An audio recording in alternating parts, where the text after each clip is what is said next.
What's up, Insta fam? I'm obviously not Skylar Astin, but I appreciate him giving me the opportunity to use his platform today.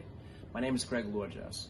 I've held multiple positions throughout my career, but most notably serving as the Director of Scheduling for President Obama during his administration. Today marks 2 weeks since George Floyd was killed by police officers. The sad reality is, police brutality against the Black community isn't new.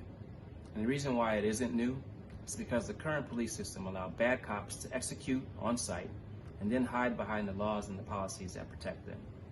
And this is my purpose in addressing you all today. In addition to protesting in the streets with my fellow foot soldiers, I am determined to organize and strategize with local organizations to help change the small print in the laws and the policies that allow cops and some private citizens to kill us at will. I'm also going to do whatever it takes to help people understand the importance of voting in every election at every level.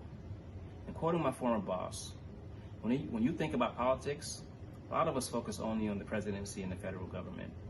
But the elected officials who matter the most in reforming the police department and the criminal justice system works at the state and local levels.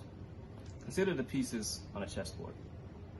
When you first learn the game, one would consider the king to be the most important piece on the board. But later, you come to understand that all the pieces, from the pawn to the knight to the queen, plays important roles in strategizing a win.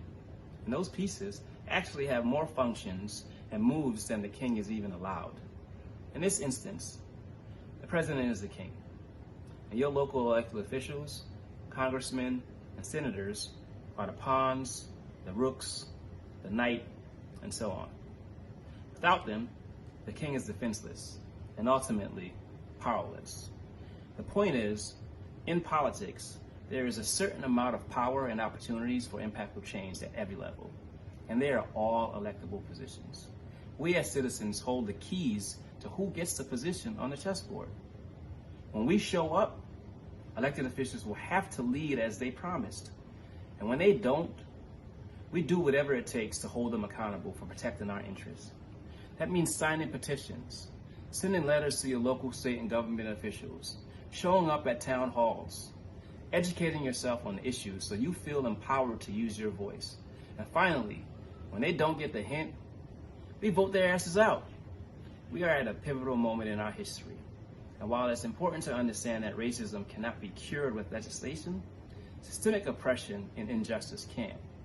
I hope you follow me and tune in as I, along with some friends, share content that helps folks better understand your local elected leaders and the power of your vote.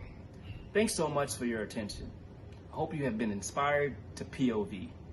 Protest, organize, and vote. I'll see you at the polls on November 3rd.